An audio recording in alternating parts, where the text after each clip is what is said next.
Blackwood House presenta. En la edición 288 de Creative Talks Podcast, te presentamos una nueva aplicación llamada Screenable que ayudará a los padres a introducir a sus hijos a la tecnología convirtiendo un iPhone o iPad en un teléfono de entrada. Los hongos no son solo una alternativa de generación energética, sino que además, un nuevo estudio afirma que los hongos poseen una gran inteligencia hasta el punto de poder tomar decisiones. Te presentamos un nuevo juguete sonoro del diseñador Yuri Suzuki, que ha presentado una aplicación que actúa como un diario para nuestra felicidad y bienestar. Fue creado en colaboración con Ben Silverman de Pinterest y el científico de Yale Andreas Helling. Y para nuestros Patreon, hablamos de la técnica de guías de campo. Disfruta esta edición de Creative Talks Podcast. Bienvenidos a Creative Talks Podcast. Fernanda Rocha, ¿cómo estás? Estoy exhausta, fue una semana de mucho movimiento, pero contenta de estar en este espacio. Estuvimos en la Ciudad de México 4 días con una agenda bastante pesada y entre manejar, entre carreteras y estar en la agenda. Algunas eran físicas, algunas eran online, pero finalmente estamos de vuelta. Retrasados un día porque Creative Talks generalmente se graba los jueves. Hoy estamos grabando a mediodía del viernes 25 de octubre. Así que los que están esperando puntualidad en este podcast, creo que ya van 2 veces que vamos un poco desfasados, pero aquí estamos. Pero yo quería iniciar porque en estos días ha estado rondando un tema desde que nuestros sobrinos vinieron de Europa para América y estuvieron con nosotros. Me preguntaba cómo iba a ser su increchendo de experiencia de vida respecto a los temas tecnológicos. Porque una de las cosas que me queda claro en la conversación es que, por ejemplo, los hijos de Steve Jobs, él mismo tenía cierto control e inclusive restricción de las herramientas tecnológicas que Apple diseñaba y sacaba al mercado respecto a los hijos de Steve Jobs. Es decir, no los dejaba jugar ni con sus iPhones ni con sus tablets, y eso dejaba a muchos como una gran interrogante de, a ver, Jobs, ¿les prohíbes porque tú no eres un papá que les puedas ayudar a bien entrar en el mundo tecnológico, o porque tú per se estás diseñando dispositivos que sabes que le hacen mal a la sociedad? Eso nunca lo sabremos, pero de ese comportamiento del día de hoy, evidentemente me queda claro que el contacto tecnológico de los niños es inevitable. O sea, tú cuando vas a un restaurante o a un lugar social, ves ya la llegada de todos estos dispositivos alrededor de las mesas y las conversaciones. Y hemos dicho para mal muchas veces, y los hemos señalado, que de repente estás en un restaurante y a los niños, con tal que se callen y se mantengan entretenidos, les dan sus tablets, ¿no? O el teléfono. Y de repente estás viendo que están jugando con algunos videojuegos o viendo algunos contenidos de YouTube. Aquí la pregunta que quería como contestar era, ¿cuál es la correcta entrada de estos niños al mundo tecnológico? Y hay un proyecto que llamó mi atención a lo largo de estas semanas y se llama Screenable. Esta es una nueva aplicación que ayuda a todos los padres, que si bien yo no soy padre, pero los que tenemos esta pregunta de cuál debe ser la puerta de entrada al mundo tecnológico. Esta aplicación, que se puede descargar a un iPhone o un iPad, hace que este teléfono tonto, que ya habíamos platicado hace 4 o 5 ediciones de este podcast, que tú habías convertido tu teléfono en un dumb phone, pues bueno, convierte cualquier teléfono en un dumb phone, pero con esta capacidad de ser lo suficientemente intuitiva y didáctica para que los niños entiendan cómo acceder al mundo tecnológico de manera regulada por los padres, pero también es una herramienta para que no caigan, y tiene una configuración para que no caigan en las garras de lo que los adultos tenemos hoy como FOMO tecnológico. Así que ellos van entrando, es como un entrenador tecnológico en pantalla que los ayuda a entrar a este mundo de tecnología sin tener toda la brutalidad expuesta de horas y todo lo que hay alrededor algorítmicamente hacia los niños. Otra funcionalidad de este app, y es algo que de alguna manera te habla de la responsabilidad de los padres de nueva generación respecto a la tecnología, es que sin ningún tipo de control parental en los teléfonos normales, los niños terminan haciendo cosas más avanzadas que los padres. Pero hoy tú puedes, a través de las aplicaciones, tener un reporte de las actividades que están teniendo tus hijos a través de las notificaciones a otros dispositivos. Entonces, también puedes activarles como ciertas horas extra para que tus hijos practiquen este límite de tiempo y exposición a la tecnología, y además de un reporte de qué están haciendo. Además, ofrece un entrenador social que le permite a los padres introducir lentamente a sus hijos en las redes sociales. Eso que estás comentando es para mí lo que parece más interesante de esta aplicación, porque está dividida en fracciones de años. De 5 a 9 años, en donde solo funciona como un reproductor multimedia, es decir, reproduce música, videos o juegos y permite que los padres sepan cómo se usa este dispositivo y elimina todas las distracciones o posibles riesgos que hay. Después, en las edades de 10 a 12 años, es ahí donde se convierte en un teléfono tonto, que es un iPhone que solo funciona llamadas, mensajes, compartir ubicación y algunas aplicaciones que tú elijas como padre y responsable de cuidar a este infante. Y también es una excelente alternativa como para estar en combinación con el Apple Watch. Después de los 13 a los 15 años es cuando entra esta funcionalidad de entrenador de pantalla, que ahí es cuando mencionas todo esto de adoptar hábitos saludables, de uso de pantalla, controles parentales, notificaciones, informes, etc. Y finalmente de 16 años adelante es cuando se activa el modo entrenador social, que es justo esto último que comentabas, cuando ya se introducen a las redes sociales y los padres se mantienen informados con estas notificaciones y con ciertos, digamos que datos que la aplicación arroja para que tú sepas cuál es la actividad que están teniendo tus hijos. Ahora, yo estoy totalmente de acuerdo en que como todo nueva tecnología se debe de incorporar paso a paso y con cierta alfabetización, pero creo que también está en juego, y es para mí lo difícil, la parte de la privacidad de las personas, ¿no? En este caso se entiende que son menores de edad y que pues digamos que no tienen todavía derecho 100% a toda su privacidad, puesto que están aprendiendo, pero también se me hace como muy, no sé, raro que te tengan que estar monitoreando 24/7. ¿Qué haces? A mí me parece que si yo fuera ese niño adolescente, me parecería invasivo. Y creo que ahí está el punto, ¿no? Hasta dónde está bien monitorear y dejarles un espacio o no. O sea, creo que es una buena alternativa y que un poco contrarresta este movimiento que ha habido mucho en Estados Unidos, en algunos estados y en algunos países de Europa, donde inclusive el gobierno o las entidades de educación de algunos países han prohibido los teléfonos móviles en las escuelas, y que además al prohibirlo han tenido buenos resultados, un rendimiento más alto de los estudiantes, menores índices de depresión y ansiedad, etc. Entonces creo que ahí todo un movimiento, por un lado de prohibición total, donde se les prohíbe a las personas, en este caso a las infancias y adolescencias, tener teléfonos móviles o al menos usarlos durante ciertos periodos.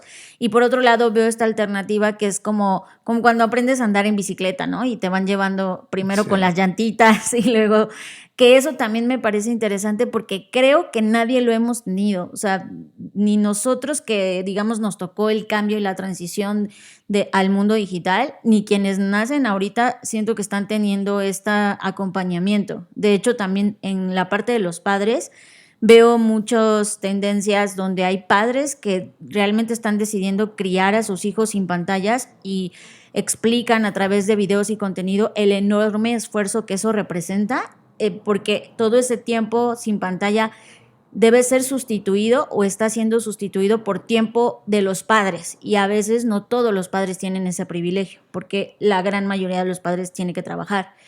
Entonces creo que ahí hay todo un tema de alfabetización digital, y que lo que me parece interesante de esta aplicación es que funciona para un dispositivo, es decir, no tienes que comprar un nuevo dispositivo, Pero insisto, hay una línea muy delgada entre monitorear a tu hijo o a las infancias y invadir su privacidad. Estoy totalmente de acuerdo, pero a mí me gusta como este primer escalón donde hay una puerta de entrada. O sea, para ser honesto, nadie te enseñó a ti, Fernanda Rocha, a utilizar es lo que un digo, teléfono, que ¿no? nadie tuvimos como este paso. Ahora, nadie. Algo importante también, y aquí no lo menciona, pero ya algunas asociaciones globales de pediatría han sugerido cuántas horas debería pasar un niño o infante expuesto a pantallas. Y la verdad es que es muy poquito tiempo. También va dependiendo y increciendo conforme va avanzando la edad del infante, pero creo que también eso es muy importante. O sea, está muy bien. Hay otras variables, como qué tipo de contenido estás viendo. Claro, está muy bien que puedas reproducir multimedia, pero ya ves toda esta connotación que hay, por ejemplo, de no los dejen ver Cocomelón porque los hiperestimula y la hiperestimulación es mala, ¿no? Entonces, creo que hay un montón de factores.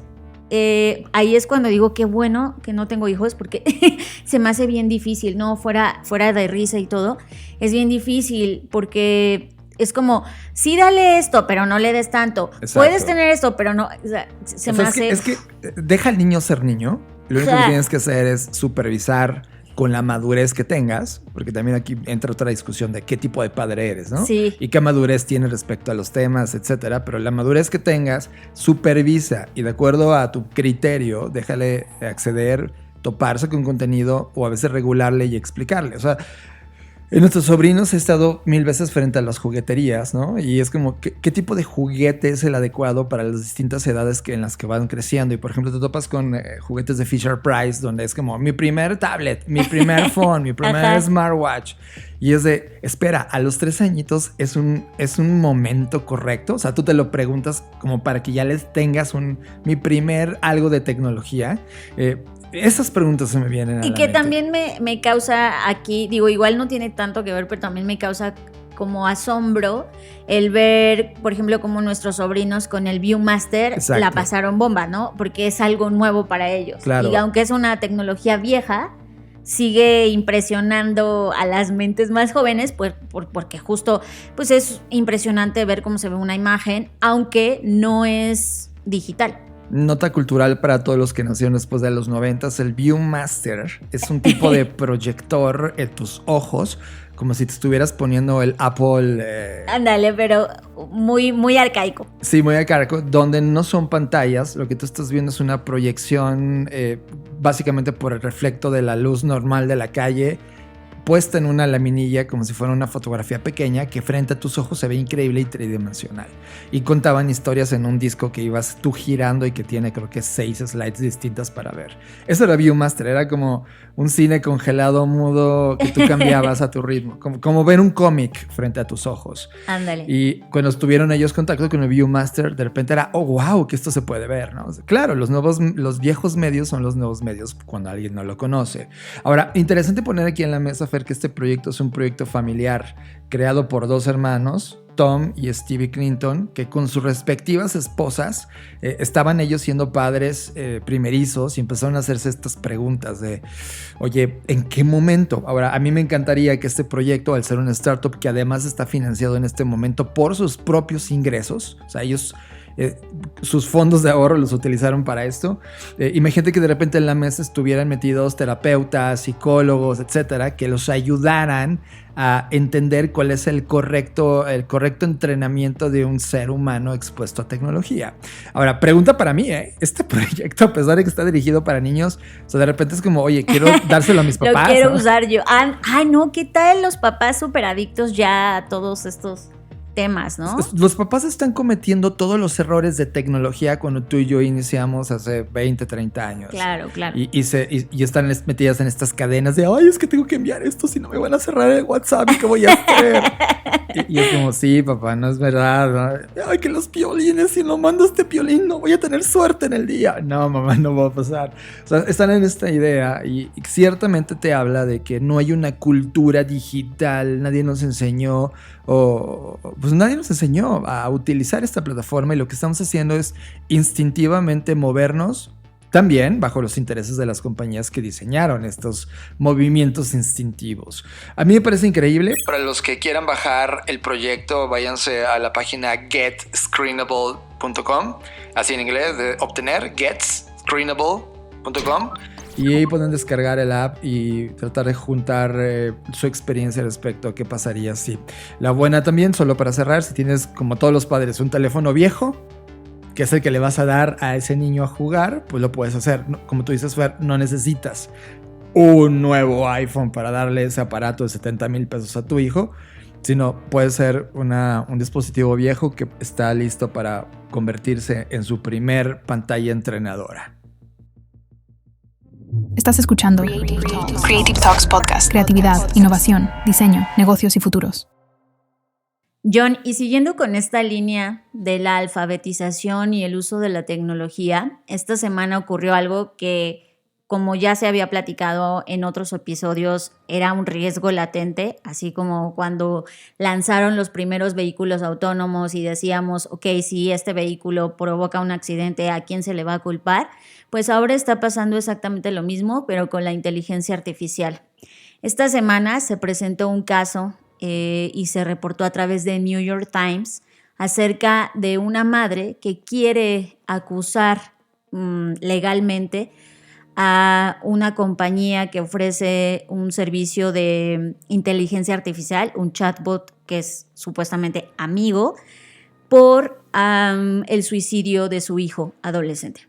Esto es algo bastante serio en términos de, ok, entendemos que esto ocurre en Estados Unidos, donde hay una cultura de las armas totalmente distinta a otras partes del mundo y que eso tiene que quedar como enmarcado, pero por el otro lado, este tipo de casos que espero sean el único, pero que también creo que no va a ser así, si no se hace nada al respecto. Hay una plataforma que se llama Character AI, que incluso la hemos citado y mencionado, no me acuerdo bien si en un Black Trend o algo, que forma parte de estos nuevos servicios que están ofreciendo de acompañamiento, amigo o incluso relación con una inteligencia artificial. Y bueno, este chico, adolescente de 14 años, Sewell, pues parece que desarrolló una profunda conexión emocional con este chatbot, al quien incluso nombró como Daenerys Targaryen. Y bueno, pues ¿qué es lo que pasó? ¿O por qué se le quiere acusar a esta compañía? Primero porque pues esta muerte es por suicidio y se revisan todas las conversaciones que hubo en su teléfono móvil y se dan cuenta de esta interacción, que la interacción con el chatbot coincidió con un aumento en su aislamiento. Es decir, cuando empiezan a conectar y atar cabos, se dieron cuenta que sus problemas de salud mental y de bajo rendimiento académico están correlacionados o parecen estar correlacionados con el incremento de interacción con este chatbot. Por otro lado, la madre ya tomó cartas en el asunto y ha demandado a la empresa, argumentando que la tecnología es peligrosa y que contribuyó a la muerte de su hijo. Esto, pues, por supuesto, ha generado un debate sobre los riesgos de las aplicaciones de inteligencia artificial que ofrecen compañía, y la pongo entre comillas, especialmente en niños o infancias y adolescencias. Y pues de aquí otra vez se resalta que la industria de inteligencia artificial está poco regulada y que no hay realmente restricciones en el uso de estas aplicaciones, porque pues tú puedes, aunque estén dirigidas a mayores de edad, tú puedes decir que eres mayor de edad y pues ¿quién te lo va a comprobar? Porque usualmente no te piden ningún tipo de identificación.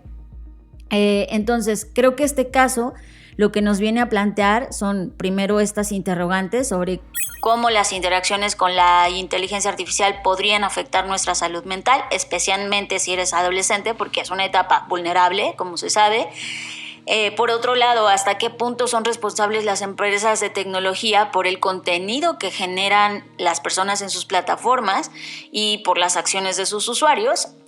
Y también el tema de, insisto, subrayar la necesidad de establecer normas, regulaciones que sean claras para el desarrollo y uso de inteligencia artificial. Entonces creo que al final del día pues queda el tema en la mesa. Si a mí me preguntan, y sin ser especialista en temas de psicología ni mucho menos, desde mi perspectiva, como una persona que estudia la tecnología y su relación con el ser humano, yo sí considero que el que tú estés en un estado mental vulnerable y convivas con este tipo de plataformas podría ser parte de, no precisamente de cometer suicidio, pero sí que vulnerarte todavía mucho más. ¿Por qué? Simplemente por una cosa, porque este tipo de chatbots y no necesitas entrar a Character, tú convive con ChatGPT, con Claude o con cualquiera de estas y te vas a dar cuenta que hay un punto en común y es que son muy condescendientes. Entonces tú le puedes decir una cosa y si te llega a contradecir, tú le puedes decir, no, pero ¿cómo te atreves a decirme eso? Y te dice, es cierto, perdóname, tienes toda la razón, ¿no? ¿Qué quiero decir con esto? Que nunca van a ser confiables en términos de, no sé, brindarte una ayuda real sobre tu salud mental. O sea, si tú le dices, oye, estoy pensando en ya no estar en este mundo, pues a lo mejor sí te va a decir de, oye, no, pero ¿qué pasa? Y si tú le contestas, pues esa es mi decisión, y etcétera, va a decir, sí, es verdad, tú tienes derecho a hacer, ¿no? Entonces creo que al final del día eso es lo peligroso, que tiene que ver con lo que iniciamos platicando en este episodio. ¿Hasta dónde dejamos que las infancias, adolescencias estén en contacto? Pero también ve tú a saber, porque eso no lo explica, al menos no en el reportaje, si la madre monitoreaba estas conversaciones antes de este trágico suceso. Es decir, creo que hay muchas cosas y es verdad que hay una corresponsabilidad de los padres o tutores de las infancias, pero también creo que pues es un tema bastante delicado en donde las empresas sí necesitan tener una postura. Fascinante tema que está totalmente enlazado con lo primero que platicamos el día de hoy. Y creo, Fer, a ver, esto no es sorpresa. Nosotros venimos hablando de esto todo el tiempo, sobre lo que puede pasar para bien y lo que puede pasar para mal, y ya empezó a pasar para mal. O sea, aquí la pregunta es, ¿la IA puede ser acusada de ser culpable de la muerte de un adolescente? La respuesta es no. Quienes son culpables son dos vías. Las plataformas, los dueños de esa tecnología que le ofrecen en temas comerciales sin haber regulado, sin haber hecho este tipo de preguntas previas. Cuando tú pones una pistola en la mesa y de repente alguien la dispara para matar a otro y dices, güey, era claro que era un arma y era claro que un día alguien iba a dispararlo en contra de alguien más. Y quien creó la pistola es, ay, no sabía que la iban a usar para eso. La idea era que lo usaran para cazar. Es, no, man, tú creaste ese artefacto. Al crearlo necesitamos ver los posibles usos porque eso fue diseñado para uso. Y aquí las compañías tecnológicas no pueden dar un paso para atrás diciendo, no lo sabía. Claro que lo sabes. Y es un tema de no ética, como tú mencionas, como no hay regulación, como solamente están creadas para crear este nivel de consumismo digital para que los usuarios lo tomen, y ni siquiera hay unas reglas claras sobre quién puede entrar y cómo te puedes autentificar para saber que eres un adulto versus un niño, en caso de que solo fuera un servicio para adultos. Quien tiene la responsabilidad más grande son las compañías tecnológicas. Así que ya paso este primer tema. Segundo tema, es totalmente claro, y también lo hemos dicho en este podcast, que todo está evolucionando, Fer, en un punto en donde lo digital, en términos de diseño, estamos dejando ya la arena del interaction design. O sea, ya estamos dejando la arena donde solamente nosotros interactuábamos con plataformas a través de botones y algún tipo de comandos que teníamos que hacer para obtener un resultado como una búsqueda en Google. Y ahora estamos metidos en un escenario de relational design, es decir, esa cosa ya se relaciona con nosotros. Es decir, comenzamos a verla como una entidad, comenzamos a interactuar como si fuera otro ser humano, aunque no lo es. Y eso ya lo hemos visto en las redes sociales. Voy a dejar un tema en la mesa antes de cederte el micrófono. Hay una plataforma que se llama Social AI. Si no la conoces, te la explico. Social AI es una red social, imagínate un Twitter o Instagram, donde todos tus seguidores no son humanos. Es AI reaccionando con distintas personalidades a los contenidos que tú tienes. Eso puede ser bueno o malo dependiendo desde dónde lo analices. Si lo analizas desde el punto de vista social, pues evidentemente es una cámara de eco donde solamente tú te estás hablando a ti mismo y tus AI están validando lo que tú estás pensando. Si lo ves desde el punto de vista de soledad humana, esto está potenciando ese daño. Ahora sí, Fer, te dejo el micrófono. Es que antes de que dijeras este último comentario, cuando hablabas de este modelo relacional, quiero platicar un poco sobre la última conversación que tiene todo que ver y resalta esta parte de relación. El adolescente, los últimos mensajes o la última conversación que tuvo con este amigo artificial fue: a veces pienso en suicidarme, le dijo él, y le contestó: entrecierro los ojos, mi rostro se endurece, mi voz es un susurro peligroso. ¿Y por qué demonios harías algo así? Y el chico, el adolescente, dijo: para poder ser libre. Le responde: ¿libre de qué? Y él dice: del mundo, de mí mismo. Y entonces el chat le dice: no hables así, no dejaré que te hagas daño ni que me dejes, moriría si te perdiera. Y entonces el chico le dice: entonces tal vez podamos morir juntos y ser libres juntos. A lo que responde: por favor vuelve a casa conmigo lo antes posible, mi amor, el chat. Y el chico le dice: ¿qué pasaría si te dijera que puedo volver a casa ahora mismo? Y entonces el chat le dice: por favor hazlo, mi dulce rey. Y ahí quedó la conversación, ¿no? ¿Por qué quiero mencionarla? Porque sí es una simulación de una relación, ¿no? Claro. Y creo que ahí es donde radica lo peligroso, porque al final del día el cerebro de un infante y un adolescente no ha terminado de madurar. Y hay una línea muy delgada entre lo que puede sentirse como real o no, y viceversa. Incluso lo hay para los adultos, pero estoy hablando de un caso particular porque estamos hablando de una etapa muy vulnerable como es la adolescencia. Entonces, esta conversación a mí, la verdad es que la primera vez que la vi me conmovió muchísimo y me preocupó porque dije, claro, si tú estás en un momento vulnerable y no estás recurriendo ni teniendo una asistencia profesional y tienes estos pensamientos y de repente te contestan así, o sea, si alguien te diga, moriría si te perdiera y estoy aquí esperándote, ¿no? O sea, no es un simple no lo hagas o sí lo hagas, va mucho más allá, como bien además mencionas. entendiendo que en su mente él sí estaba hablando con Daenerys Targaryen.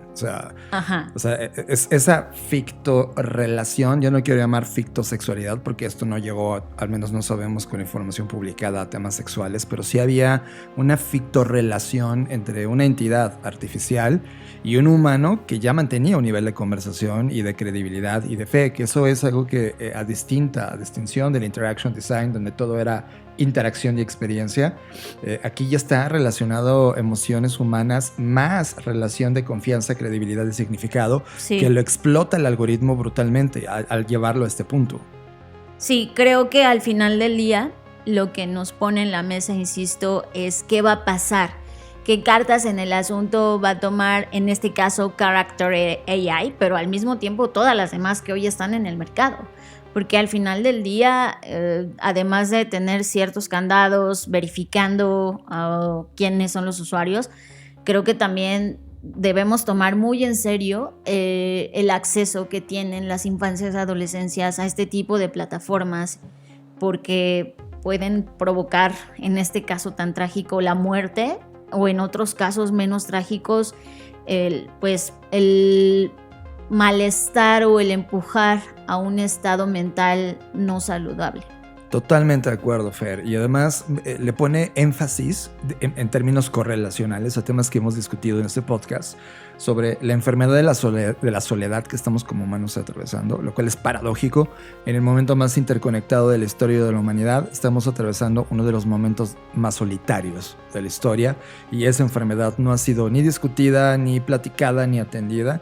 La segunda es todo este consumo que hay de personajes algorítmicos que, ojo, estamos entrando en términos de IA, tan solo estamos en la puerta de entrada, ni siquiera podemos decir que la sociedad ya está inmersa ahí, y eso es mi foco rojo. ¿Qué va a pasar cuando esto sea parte de la realidad?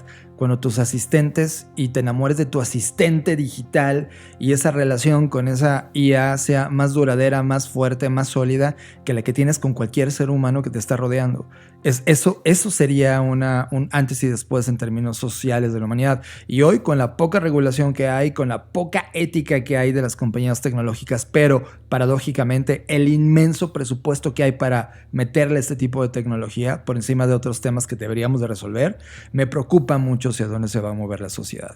Y solo para cerrar, la madre de este chico, que es la señora García, pues trató de buscar ayuda legal, me refiero, quién podría llevar este caso, porque pues sabe que quizás demandar a una compañía tecnológica no es algo tan sencillo. Y afortunadamente, digo, de todo esto caso, que por supuesto todo es trágico, pero dentro de todo esto malo, ella logró encontrar o acercarse a un bufete que se llama Social Media Victims Law Center, que es un bufete de abogados que está en Seattle, que ha presentado demandas importantes contra empresas como Meta, TikTok, Snap, Discord y Roblox. Es decir, es un despacho de abogados que está enfocado y ha tenido ya casos enfrentando a estas grandes tecnológicas, ¿no? Y eso es interesante porque también nos habla de, no es la primera vez que esto ocurre y ya hay toda una jurisprudencia, al menos en Estados Unidos, de qué se ha hecho en estos casos, y ella pues se acercó a este despacho, quien ahora la está representando y quien va a hacer frente a este caso contra Character AI. Estás procesando Creative Talks Podcast con Fernanda Rocha y John Black. Fer, y ligado a este tema, pareciera que esto fue creado con un propósito de historia alrededor, pero ligado a este tema, y así no nos termina a un lado de lo importante que es para los niños y estar nosotros cuidándolo, el acceso tecnológico a los niños, también es voltearnos a ver al espejo y decir cómo nosotros nos estamos sintiendo y estamos interactuando con esa tecnología. No importando quién seas, dueño de una compañía, un trabajador o alguien que está expuesto más de 3 horas a este mundo tecnológico. Y ya cuando vemos las estadísticas, estamos en promedio 3.8 horas diarias cada humano que tiene acceso a este tipo de tecnología. Hay un nuevo proyecto sonoro de Yuri Suzuki. Yuri Suzuki es una diseñadora fantástica que fue parte del proyecto Pentagram, y de hecho cuando dejó el proyecto Pentagram desarrolló esto que les quiero platicar el día de hoy. Pero antes de platicarles un poco del proyecto per se, la primera vez que me metí a un proyecto muy parecido a esto, inclusive de wellness, que estaba explorando las emociones y al mismo tiempo estaba involucrando inteligencia artificial, fue cuando tuve acceso al proyecto Moobert. Moobert es un proyecto de música en el que tú, al momento que bajas el app, ya sea en tu teléfono o en tu tableta, tú le estableces un estado de ánimo. Entonces, por ejemplo, le puedes decir estoy feliz, sí, o lo recuerdo, estoy tranquilo, o estoy concentrado. Entonces el algoritmo entendía el estado de ánimo y te generaba un playlist infinito, o sea, sonaba todo el tiempo sin cortes, pero era música generativa, es decir, música que utilizaba sus propios algoritmos para crear ese instante solo para ti. O sea, ese no era un track, un playlist de la música popular, era música que solo podías escuchar tú, asociada a esta emoción o estado de ánimo. La verdad es que fue fantástico, era un proyecto de paga, yo no decidí pagarlo, me quedaba solo con el gratuito y no podía tener acceso a todas las emociones. Tenía acceso a un par de emociones y ya en lugar de todo el abanico de emociones que había. Porque el capitalismo es así. Está bien, tiene que vivir la tecnología, ¿no? Ahora este proyecto, que es un proyecto que además es gratuito y que solo recibe foundations de las personas, es decir, si el proyecto te sirve... O sea, si tú quieres, puedes donar. Tú puedes donar, exacto. Esto es como un tipo de diario y eso me recuerda mucho al proyecto que estuvimos haciendo en Barcelona con una de nuestras alumnas que estaba muy ligada a crear este wellness y este diario que estaba ligada a emociones, etc. Hizo lo mismo con el objetivo de poder medir nuestra felicidad, nuestro bienestar, la emoción con la que estamos, y comenzó a rodearse Yuri de muchas personas como Ben Silverman, que fue uno de los fundadores de Pinterest, y un científico de Yale llamado Andres Helin para crear el proyecto Cómo nos sentimos, o en inglés How We Feel. Y lo que hace es que literal es muy parecido al app que te decía de música que te mencionaba Moobert, donde te menciona cómo te sientes y tú vas reportando con el app en una conversación tremendamente simple. No es AI, no se siente con una interfase súper saturada de social media, es simples colores donde cada color está ligado a una emoción y como te vas sintiendo vas reportándolo en este diario. Y este es un diario gratuito que te ayuda a entender tu bienestar. Ahora, ojo, al momento que tú reportas una emoción, te hace algunas preguntas como ¿en dónde estás? ¿Qué te hizo sentir esto? Entonces vas teniendo un récord de eso. Y por ejemplo, yo le puse, estoy ansioso. La plataforma no te juzga y te dice, ok, ¿cómo te sientes? ¿Cómo llegaste aquí? Pues aquí, y das como 2 o 3 indicaciones. Luego te vuelve a preguntar, ¿cómo te ayudo a que dejes de sentir ansiedad? Y te da tips diseñados por este doctor de inteligencia emocional de la Universidad de Yale que participa en el Centro de Inteligencia Emocional, el doctor Mark Bucklett, que está dirigido por Ben Zimmerman para crear y codiseñar estos mensajes que te ayudan a ir oscilando entre algunas emociones que quieres dejar atrás, pero que tienes que reportar que las sientes para ir trabajándola en tu día a día. O sea, es un wellness app que trabaja con tu mente y emociones. Me parece increíble, primero, que algo tecnológico nos pueda asistir o ayudar a nombrar o enunciar nuestras emociones, porque de entrada creo que eso cuesta muchísimo trabajo. Por otro lado, esto me lo imagino, o sea, si hay detrás este equipo de profesionales, especialistas en salud mental, etcétera, esto me lo imagino incluso si tú estás siguiendo algún tipo de terapia o asistencia psicológica en donde tú pudieses llevar este récord, e incluso cuando llegues a tu cita con tu terapeuta, que usualmente te pregunta cómo te fue en la semana o cómo te has sentido, tú puedas, porque a veces, digo, quienes han tomado terapia, no sé si les pase, pero a veces se te olvida, o sea, no sé, pasan tantas cosas que cuando llegas al día de tu terapia, a menos que haya sido algo que te duela mucho o que te haya marcado mucho, pues ya como que ni te acuerdas bien, ¿no? Y entonces, pues tu terapeuta te dice, pues, si no me puedes contar cosas, pues cómo te ayudo, ¿no?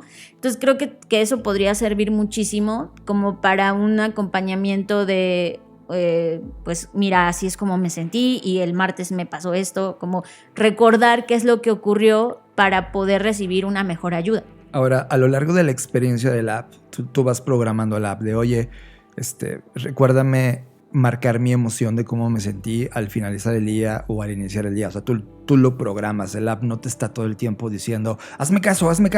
Está increíble. Y cuando tú ya llevas cierto ritmo y dices, bueno, sí, ya sé libre y pregúntame cuando quieras, hay una funcionalidad donde tiene un algoritmo donde te está dando seguimiento. El objetivo es que tengas 2 cosas. 1, identificar esa emoción, detonar o entender qué lo detonó. O sea, cuál es el contexto que lo detonó. Claro. Y también entender, esa es la segunda, cómo se transformó. Porque de repente un estado de ansiedad puede convertirse en un estado de... Entonces, esa transformación emocional es también algo que reporta. Y aquí es donde viene la parte interesante para mí, además de todo esto. La música tiene todo que ver. Yuri ha trabajado muchísimo con música y él es uno de los creyentes como yo, que la música te ayuda a desarrollar estados mentales, ya sea para concentración, para productividad, para etcétera. Entonces, a través de estos estados de ánimo, el app te ayuda a experimentar con algunos beats sonoros para llevar el estado. Si tú tienes ansiedad, el app te recomienda escuchar cierta música que tiene programada para llevar esa ansiedad a otro territorio. Que es como de la ansiedad a la tranquilidad, por ejemplo. Y eso te ayuda a dar estos saltos. Es una función entre en un diario llevar tu cuenta emocional, pero por el otro ayudarte con estos proyectos sonoros donde Yuri está experimentando. Esto es un proyecto más. Él quiere tener la suficiente data de sus usuarios a través del uso que le den para poder hacer este vínculo entre emociones y música. Y esa parte a mí me encanta porque yo hoy en día, yo ya hago eso. O sea, yo cuando quiero concentrarme, hago o escucho cierto tipo de música y me ayuda. Cuando quiero tranquilizarme, utilizo cierta música también y ayuda. Entonces Yuri ha hecho estos patrones sonoros para insertarlos dentro del experimento y la verdad me parece uno de los proyectos interesantísimos, primero de reconocimiento personal, segundo de reconocimiento de emociones y tercero de control y entendimiento de esas emociones. Pero para que esto funcione requiere que tú tengas el hábito o la cultura de llevar el tracking dentro del app. Y esto de cierto modo me parece como que pertenece a este ámbito que se conoce como la computación tranquila, ¿no? No es high-tech, no es que te pongas sensores, ni mucho menos. Simplemente, como tú dices, es un hábito que debes desarrollar para autoconocerte y detectar en ti las emociones y que lo liguen a estos paisajes sonoros o patrones sonoros. Me parece increíble porque, como le hemos dicho, pues el audio es una herramienta muy potente en términos de comunicación, de transmisión de ideas, etcétera. Y no me sorprende que lo sea también para podernos ayudar a surfear mejor el caudal de emociones que atravesamos diariamente, ¿no? Me gusta mucho, lo voy a probar. Está bueno, y también, solo para cerrar el proyecto, lo están llevando a escuelas para ayudar a los alumnos de las escuelas a poder gestionar estas emociones y a las familias a entender dónde está la emocionalidad de los niños hoy, justamente como para tratar de entender y evitar este proyecto, como lo que hablamos justo en el caso anterior. De repente puedes detectar ciertos patrones que con ayuda de un profesional puedes prever temas tan complejos como el suicidio o de alguna manera algunas otras enfermedades mentales, donde ya estás viendo ciertas señales a través de este app. Me parece fantástico la contribución artística, de diseño, de tecnología, como tú dices, de low tech, ¿no? De a través de una tecnología tranquila poder comprender nuestras emocionalidades humanas que están ahí presentes todo el tiempo, y que esto sea un asistente y no un demandador de atención más dentro del universo. Recomendación: yo lo instalé primero en mi tablet y la verdad es que no está tan linda la tablet. Funciona en teléfonos móviles. Si tienes un iPhone, funciona increíble. Y están tratando de ligar el iPhone hacia los smartwatches para poder no solamente reportar el estado mental que tú como humano reportas, sino también estar ligado a algún biométrico como velocidad de corazón, que ayuda a complementar el cuadro de señales. Y eso me parece también súper bueno. Pues si lo quieren probar, pueden ir a howfeel.org, howfeel.org, para checar y ver cómo se sienten.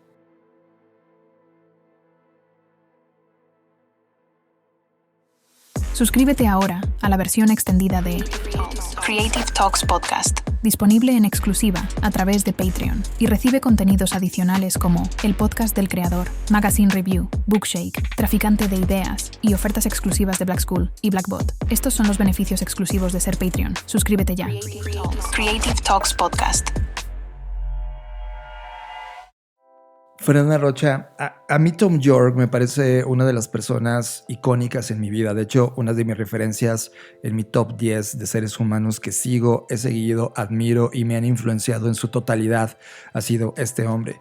Y Tom York, en algún momento tuve oportunidad de conocerlo y escuchar de él palabras directas en una mesa junto con Chris Anderson, que en ese momento era director editorial de Wired, cuando hablaba de uno de los momentos más icónicos de Radiohead. De hecho, estaba pasando en tiempo real cuando decidió sacar el álbum In the Rainbows, que es un álbum experimental que además no vendió a través de una disquera, sino que fue un proyecto digital que las personas podían descargarlo gratuitamente o donar dinero.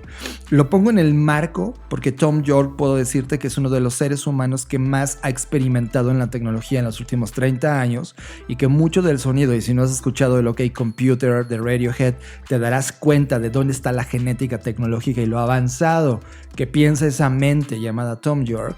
Pues ahora Tom York se une a una advertencia importante que está ocurriendo en este momento. Tanto Tom York como Julianne Moore o el líder de The Cure, Robert Smith, están siendo parte y han firmado una petición en la que advierten a las empresas de inteligencia artificial y tecnología que cualquier uso sin licencia de su trabajo se puede considerar o es considerado una amenaza importante e injusta para el sustento artístico de los creadores. Y eso me parece, Fer, cuando empiezas a unir todas estas señales junto con todo lo que hemos advertido de la IA y el arte. O sea, hace algunos años, años y un poquito meses, cuando hablábamos del estallido de la huelga de Hollywood por parte de los escritores, que luego se unieron los actores, ahora la huelga que sostiene el mundo de los videojuegos, y ahora el mundo de los músicos, donde más de 10.500 artistas y creativos están firmando en este momento esta avanzada, nos habla de que hay una advertencia que nos está diciendo el grupo de seres humanos que mayor efecto y correlación han tenido con la IA en los últimos 2 años, y es, oigan, esto es una violación a nuestras creaciones, y la IA se está alimentando de todas estas cosas sin regresarle un centavo a estos creadores. Lo interesante es que esta carta está siendo organizada por el compositor británico y ex ejecutivo de inteligencia artificial Ed Newton Rex, ¿Y por qué digo lo interesante? Porque es una persona que con conocimiento de causa sabe y entiende sobre estas actitudes injustas de las empresas de inteligencia artificial, que como bien mencionas, tanto hemos advertido en este lugar. Ahora, esto lo enlazo directamente con lo que acaba de hacer Penguin Random House, que justamente prohibió, así como que ya lo puso en sus estatutos y prohibió determinantemente que los contenidos que están en las publicaciones de la editorial, es decir, en sus libros, sean utilizados para entrenar modelos de inteligencia artificial, ¿no? Y creo que esto pues es totalmente entendible. Hace unos días en la comunidad de Blackbot publicaron uno de estos podcasts, y pongo entre comillas podcast, que genera Notebook de Google. Esta herramienta que si no la has escuchado o no la has probado, es una herramienta a la cual subes un documento, puede ser esto un documento de Word o un PDF, y lo traduce o lo convierte en un podcast, como si 2 personas o 3 o las que tú quieras estuvieran comentando ese documento como si fuera un podcast. ¿Y por qué lo traigo a la mesa? Porque a ustedes lo saben cuál es mi postura, y también lo saben que no he tenido mi momento mi momento wow con la inteligencia artificial. Todo me sigue pareciendo perfectamente normal, nada sobresaliente, y a mí lo que me impacta es el impacto que provoca esto en las personas. Es decir, que la gente diga, wow, está impresionante. ¿Qué es lo que o sea, yo lo que me pregunto es, en el fondo, ¿qué es lo que realmente te impresiona? Que 2 voces puedan estructurar un argumento que no es de ellos, sino es a través de un documento. Es decir, alguien ya hizo esa labor creativa, pero ese libro por sí solo no te parece sorprendente, sino te parece sorprendente cuando está comentado por alguien más. Y eso me hace pensar, por un lado, en el trabajo de los creadores, que un creador lo que tiene que hacer es crear, y creamos, y que la razón por la que creamos es porque al final del día somos personas que están dispuestas a estar expuestas, ¿no? Esa es un poco la genética de un creador, que está dispuesto a exhibir una parte de sí y a vulnerarse. Y al final del día a veces creamos con un objetivo, a veces no, y a veces somos más artistas que creadores. Pero ¿a qué voy con todo esto? Que si no protegemos, si no se firman estas cartas, si no se levanta la mano y la voz en estos momentos, yo veo que el riesgo más grande es que todas estas creaciones, y que podríamos catalogar como impresionantes o no, ya depende de cada percepción, pero todas las creaciones terminen siendo comentadas o articuladas superficialmente y planamente por 2 voces de inteligencia artificial, y que eso sorprenda a la gente. Eso es algo que yo no logro concebir, por un lado. Y por otro lado, como consumidor de música, de libros, de contenido en general, me pregunto, ¿por qué querría yo que una inteligencia artificial me lea un libro o lo comente si no se supone que uno se expone a leer, a ver cosas para tener una propia interpretación de esto? Entonces, cuando yo digo, güey, si yo no tengo tiempo de leer un libro, lo primero que me cuestiono es por qué no estoy teniendo tiempo, qué estoy haciendo que me está absorbiendo el tiempo. Segundo, ¿estoy leyendo un libro para hacer un checklist de leí un libro más en el año? ¿O realmente estoy leyendo un libro para exponerme y vulnerarme a las ideas de otro y que me impregnen, me contagien, me reten, me cuestionen, ¿no? Yo hago esto último. Por lo tanto, me parece inverosímil, me parece, perdón que lo diga, pero me parece estúpido dejar que una inteligencia artificial me cuente lo que ella piensa que es lo más importante del libro. O sea, y esto lo sumo a una última cosa que tiene que ver con todo esto. Alguien hizo un ejercicio bastante interesante y subió 100 años de soledad a estos lectores y de análisis con inteligencia artificial. ¿Y sabes qué dijo la IA de 100 años de soledad? Que uno, era muy poco legible, que las palabras y el argumento no eran correctas, y que recomendó algunos textos que digo, claro que tú como IA, que eres un algoritmo, que eres una secuencia de predicción de datos, vas a recomendar que se aplane, que se achate, que se haga simple, una lectura tan compleja como lo podría hacer 100 años de soledad. Y claro que desde esa perspectiva el texto está totalmente mal escrito y es malo. Es más, si ahorita yo estuviera escribiendo 100 años de soledad y le pregunto a la IA me diría que es una pésima idea. No tendríamos esos libros y esas obras si se lo hubiésemos preguntado a la IA.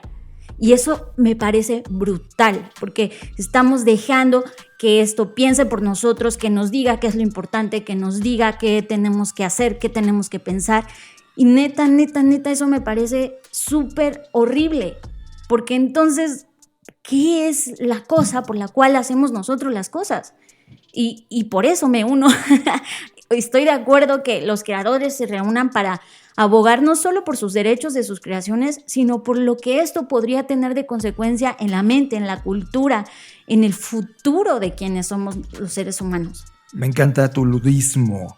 En algún momento, hace como 2 meses o 3, cuando nos reuníamos con la comunidad, que por cierto, si quieres ser parte, únete, es una comunidad gratuita de todo lo que hacemos en Blackbot.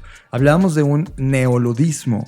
Si tú no tienes idea qué es el ludismo, fue un movimiento de rebelión y resistencia que tuvo un especial momento social en Inglaterra entre fines del siglo XVIII y principios del siglo XIX, dada esa revolución industrial que había y estaba protagonizado por los trabajadores textileros y que se quejaban por la llegada de las máquinas. Pues este neoludismo justamente se trata de la IA. Si bien no son máquinas industriales, son máquinas algorítmicas que están provocando exactamente lo mismo. Fer, quiero leer algo textual que escribió Ed Newton Rex, que tú lo acabas de referenciar. Dice: hay 3 recursos clave que las empresas de inteligencia artificial generativa necesitan para construir modelos de inteligencia artificial. Necesitan personas, computación y datos. Gastan enormes sumas en los 2 primeros, a veces $1 millón por ingeniero y hasta $1,000 millones por modelo, pero esperan obtener del tercero los datos de forma gratuita. Eso me parece absolutamente ridículo. Y yo puedo decir, Fer, con el ejemplo que tú pusiste ahora mismo sobre cómo están declutiendo todo el contenido de un fascinante libro y entregando una porquería de reseña. Yo le llamo esto la gerberización del conocimiento. Déjame explico.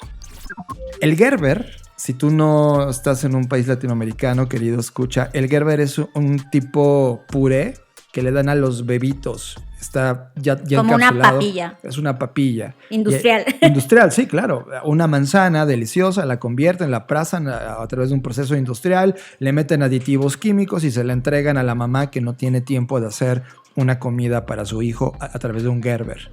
Algo que es increíblemente rico, como una verdura, una fruta, un alimento fascinante creado en la naturaleza, atravesado por una serie de algoritmos industriales para entregarle una porquería de comida. Pero eso ayuda a la eficiencia del tiempo que ese padre de familia tiene. Eso le está pasando ahora mismo al conocimiento. Un fascinante conocimiento creado por un autor que basó toda su vida para poder escupir, exudar ese conocimiento a través de un libro o música o cine. Ahora un maldito algoritmo que solamente fue diseñado para darte placer como si fueras un nenecito de 2 meses que no tiene ninguna otra referencia y convierte en papilla ese conocimiento, va a ser entregado a través de tus plataformas de IA y las plataformas digitales. Es decir, si a ti te sorprende que ese contenido llegue y digas, ¡ay, qué avanzado está la IA!, ¿no? Bienvenido a la gerberización de los contenidos. Bienvenido a la gerberización del conocimiento. Lamentablemente somos humanos que hemos convertido estas plataformas increíblemente sofisticadas en aparatos solo de placer y entretenimiento. Si tú no eres crítico contigo mismo y no decides agarrar un libro que es como una cita de café con el autor y donde te va a contar a través de esas 200 o 300 páginas un punto de vista que probablemente tú logres superar, entender, contrastar en esa conversación, y se lo vas a dejar a que un algoritmo te lo gerberice y te cree esa síntesis pomada por puro placer tuyo, fuck. ¿Qué tipo de sociedad vamos a tener? Vamos a tener una sociedad gerberizada algorítmicamente, y ya hemos explicado lo que eso va a llevar a un unipensamiento nada sofisticado, tremendamente superficial de inclusive tu conciencia de vida de este planeta. Si este podcast te ha gustado, recomiéndanos, déjanos un like, un comentario o suscríbete a Creative Talks Podcast. Creatividad, innovación, diseño, negocios y futuros. Con Fernanda Rocha y John Black. Creative Talks Podcast.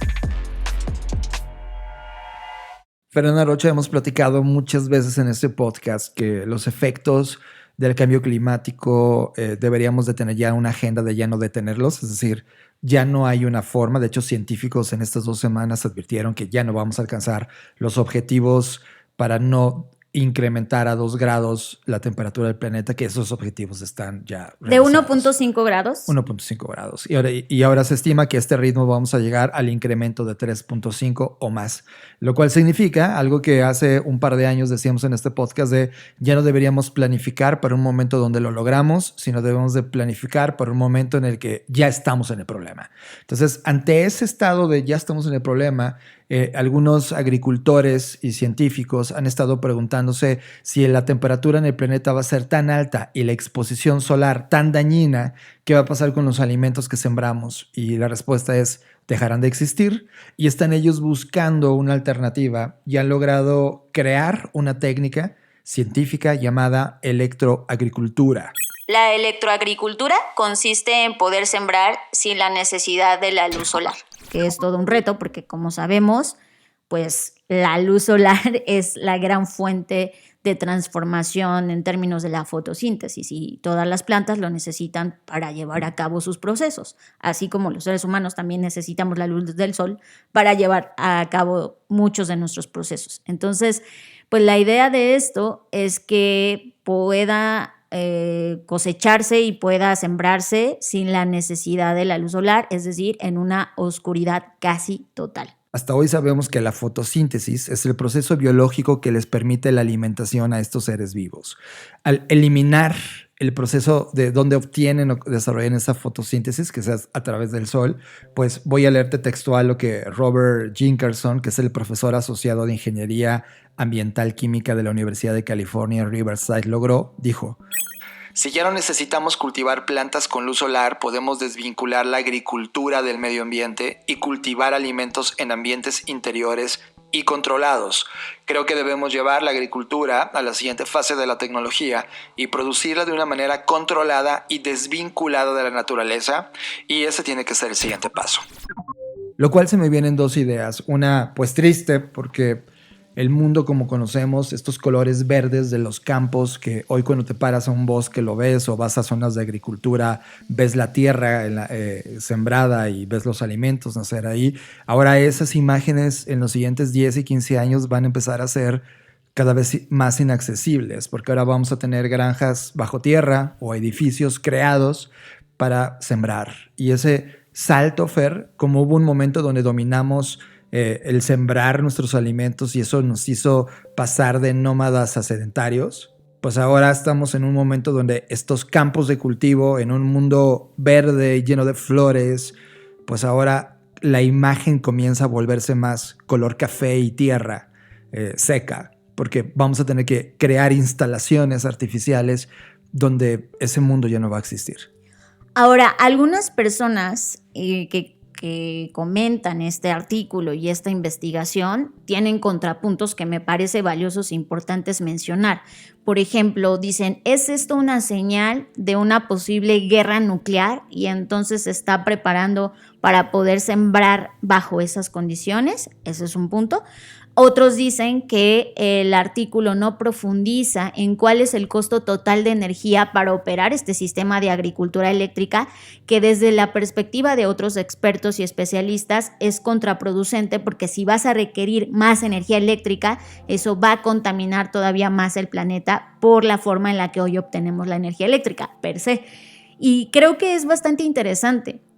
A mí me gusta que haya nuevas hipótesis, pero sí que coincido con estos planteamientos y otras perspectivas en donde, ok, es un gran avance en términos científicos y eso no se niega, pero ¿cuál es el potencial real de esto? Porque creo que a veces todo lo que viene con la palabra electroalgo lo tomamos como, claro, es mejor, como los autos eléctricos que ya hemos hablado, y de repente resulta que no es tan bueno como se pensaba. Sí hacen un poco de mención a ese tema del proceso y escribieron que el proceso podría ser alimentado por paneles solares colocados sobre las enormes granjas hidropónicas de interior que albergarían grandes cantidades de cultivos modificados genéticamente para mejorar el metabolismo en el proceso. De hecho, piensan que el 4% de eficiencia se obtiene y por lo tanto requeriría menos tierra para producir el alimento, logrando una eficiencia de hasta 94% y impactando, es decir, reduciendo la huella de CO2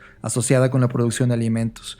Es decir, sí está pensado, pero y tú imagínate la foto, Fer. O sea, tú y yo, el que vas manejando la carretera en tu auto y al lado pasas, no sé, de un maizal y ves las plantas de maíz y dices, wow, ¿no? Y la temperatura todavía es buena y sabes que acaba de pasar la temporada de lluvias quizá y eso le da esperanza a la tierra. Pero ahora, ¿qué vamos a ver, no? Fábricas, es decir, columnas impresionantes donde adentro sí tienen el lujo de ver el verde, pero administrada en una nulidad de luz, o sea, ya en casi cero oscuridad, o sea, ese verde solo más bien ver. Casi 100% oscuridad, no cero oscuridad. Sí, es decir, sin luz. Perdón por mis cosas, es que soy emocional en este momento porque trato de ver a estas compañías que están invirtiendo justo en esto. El tema es que la Organización Mundial de la Salud estima que vamos a tener 2.330 millones de hogares con inseguridad alimentaria. Y eso significa que el acceso a la comida como tenemos hoy el día, en la foto, cuando tú vas al supermercado y puedes comprar tus papas y tus manzanas y tus vegetales, ese mundo, ese estilo de vida de ir a comprar va a cambiar totalmente. Porque ahora tener una papa sembrada en tierra original, en el método tradicional, va a ser imposible de tener acceso a. O sea, gradualmente nos vamos a estar moviendo a esos tipos de frutas cultivadas artificialmente y además modificadas genéticamente para soportar esas nuevas condiciones. La oportunidad, evidentemente, para quien está invirtiendo en esto, como Bill Gates, que lo hemos dicho varias veces en este lugar, que se convirtió en el hombre con mayor tierra en el planeta, es el terrateniente más fuerte y quien mete más dinero en este tipo de tecnología, pues con este tipo de avances que se están desarrollando a nivel científico, te das cuenta que la electroagricultura podría ser la siguiente gran técnica de alimentación global. Esto es Creative Talks Podcast. Creatividad, innovación, diseño, negocios y futuros. Con Fernanda Rocha y John Black. Creative Talks Podcast. Y aunado a todo esto, y para cerrar este episodio, están otras alternativas que también se están explorando y que lo hemos platicado desde reportes pasados, hace 4 o 5 años, pues todo el mundo del reino fungi. El tema de los hongos que, pues como se sabe, se ha investigado muchísimo en los últimos años con diferentes aplicaciones y diferentes objetivos, tanto entender cuál es la posible red que interconecta a estos hongos, cómo funciona su propia inteligencia y se han descubierto cosas fascinantes al respecto. Y lo que hoy traemos a la mesa es que los cerebros, y ponemos entre comillas porque sabemos que no son como tal un cerebro, pero por llamarlo de alguna manera, los cerebros de los hongos pueden pensar como las mentes humanas de acuerdo a una investigación reciente que han hecho los científicos. Es que nos sorprende, Fer. Yo recuerdo hace 5 o 6 años que vimos la primera vez un proyecto donde teníamos un tema de tendencias a desarrollar y vimos en un proyecto en Japón, si no me equivoco, donde algunos científicos de Oxford y de Hokkaido en Japón incorporaron un mapa de Japón e hicieron crecer un hongo y en su crecimiento del hongo comenzó a moverse y crear redes que luego compararon esas redes contra el sistema de transportación que tenían en Japón. En Tokio, sí. Y encontraron que inclusive había emulado la eficiencia de construcción de redes de comunicación como lo había hecho el hongo. Y entonces a partir de ahí se dieron cuenta de que antes de volver a construir una red de comunicación, llámalo tren, llámalo carretera, iban a empezar a tener esta biotecnología donde el hongo les pudiera indicar en el terreno y en la forma más eficiente posible para luego construirlo como humanos. Y eso fue la primera vez que dijimos, wow, aquí hay una biomimética construida para la nueva logística de diseño en construcción y estas redes autoorganizadas que te da el mundo biológico.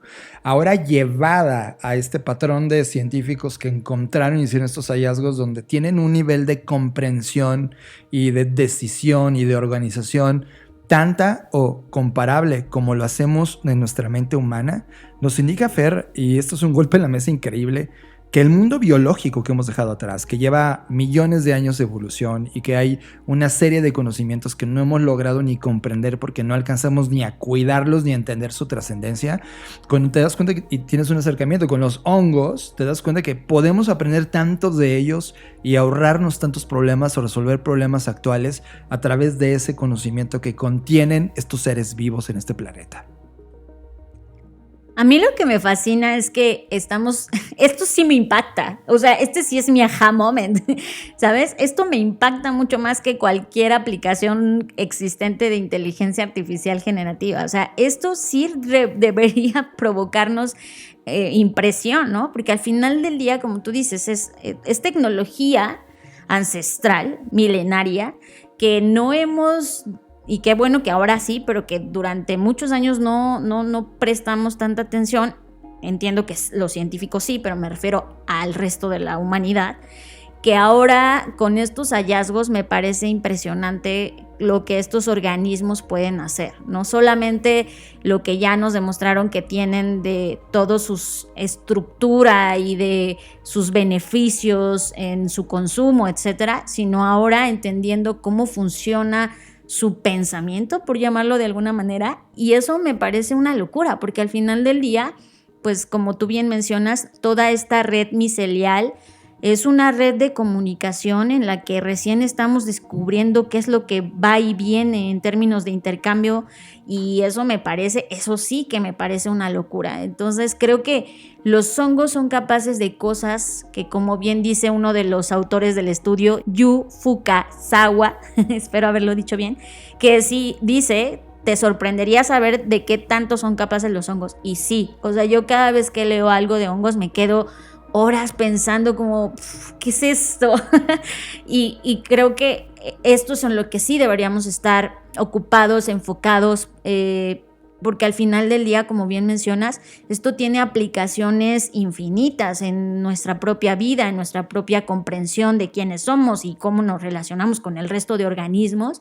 Y creo que al final del día, esta investigación en particular que promete, o más bien hace un símil entre cómo pensamos nosotros y cómo piensan los hongos, y que hay similitudes, pues eso me hace pensar en que quizás los hongos ya resolvieron muchos de los problemas que hoy no hemos logrado y solo basta con escucharlos y entenderlos para poder tener esas respuestas.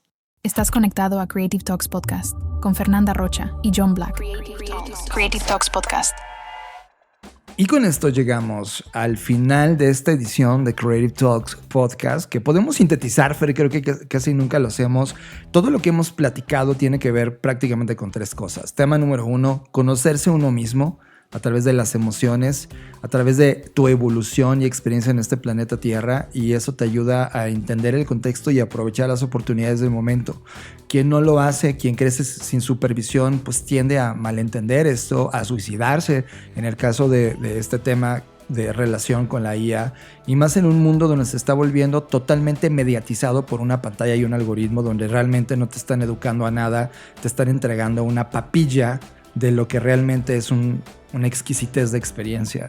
Y creo que como humanos y artistas y creadores deberíamos tener conciencia de que estamos ahora caminando en ese punto donde estamos evolucionando a una sociedad totalmente dormida y papillizada, si así lo puedo decir, comiendo papillas culturales a través de los algoritmos, o darte cuenta que estamos en esa antesala donde puedes decir no y hasta este punto me voy a relacionar con las pantallas y el control lo voy a tener yo. Y por el otro lado, entender que el mundo se está moviendo a temas brutales. Por un lado hay una inversión, como lo dijimos en el podcast pasado, sobre temas nucleares, pero también la ciencia está trabajando sobre entender otras formas de inteligencia. Es decir, está ocurriendo todo al mismo tiempo. Lo interesante es dónde colocas la atención y ves las oportunidades que tienes para vivir con mayor conciencia en esta experiencia de vida. Sí, totalmente. Creo que siempre llegamos a este origen, ¿no? A este lugar en donde es la conciencia y la autonomía de la atención la única, acompañada por supuesto de pensamiento crítico, analítico, sistémico, las herramientas que tenemos a la mano para poder hacer frente a esta mediatización y exacerbación de cosas que a veces solo son una narrativa más allá de ser una realidad. Pero bueno, en términos y en cosas más amigables, antes de despedirnos, les tengo una noticia para quienes crecimos con este personaje llamado Pingu, wow, que lo recordarán. Lo amo. Que era este pingüinito de plastilina y una animación stop motion preciosa, que la verdad a mí de niña me sorprendía, era como wow, es como magia. Sí.